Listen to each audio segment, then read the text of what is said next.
So I've been getting a lot of questions about the Pimax Dream Air SLAM, and I finally got to try it at AWE 2026. So you guys know I went to AWE last month around mid-June, and man, it was an amazing trip. I got to do an interview with Jop, which is one of the guys at Pimax. So shout out Jop. If you want to see an interview, it is on my channel, so please go check that out. But you guys know that I have been loving the Dream Air, and so I do want to actually address my experience with the Pimax Dream Air SLAM, because I've been getting so many questions about it, outside of all the Steam frame content I've been putting out recently. And before we get into the video, guys, I do want to let you guys know that I do have a few updates from Pimax themselves.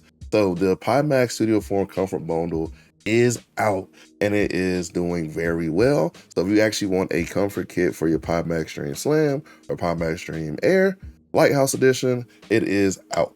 And for my people overseas, Pimax is officially selling to Switzerland and South Korea. And before I recorded this video, they're also selling to Singapore and Brazil. So shout out to them for getting more people, more VR headsets. If you want to check out any of the things I just mentioned, please go to the description below. There will be links. If you want to support the channel, then you know what to do. All right, guys, getting into the first impressions for the Pimax Dream Air SLAM. So obviously it's still the same headset as the Dream Air Lighthouse, but you have these special controllers, and this one is a little bit more expensive in terms of first buy than the Lighthouse. So the Lighthouse version is $19.99, and the SLAM version is $22.99, which ironically is still going to be cheaper because the SLAM, you get the controllers, you don't have to get Lighthouse trackers, you don't have to get Valve Index controllers, all that stuff. So even though it is more expensive on paper, in totality, the Lighthouse is still a little more expensive. So in my demo, I got to try out Beat Saber, and I haven't played Beat Saber quite literally in years. So it was actually pretty cool to revisit the game again. And as you see me trying out the game, I'm actually, swinging my arms around to kind of feel where the bad tracking points are. And honestly, I didn't have really many stumbles. I may have had one or two times that the tracking got a little off, but in a Beat Saber session where you're swinging your arms around, it's actually pretty decent.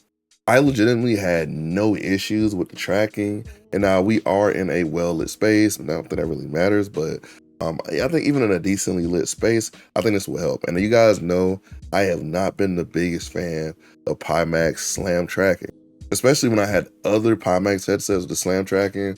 Oh my God, it was not a good experience. Now the controllers are the same. I will be showing B-roll of the SLAM controllers. Nothing really changed there, to be honest with you. And that's kind of one of my main gripes with the Pimax Dream Air SLAM Edition. I did want them to kind of switch to the ringless controller design, because I think it just looks better and honestly just fits the hand a little bit, easier. I definitely did want more innovation in terms of their controller design, and they really didn't give that to me here. And I'm hoping in the future Pimax addresses that and we get a better looking controller and something that fits more of the modern VR controller design. Now, that's not really going to bother most people, and I can obviously admit that. But for me, being a person who's used other VR headsets in that price range, the Play for Dream VR, the Samsung Galaxy XR, I feel like Pimax time right now is to kind of start innovating on controllers and VR. Other than that, though, putting the controllers behind my back or to my sides, for people that play shooters and stuff like that, I didn't really have any issues, so that's actually really good. And honestly, shout out to Pimax for actually improving SLAM tracking, because oh boy, it needed to be improved.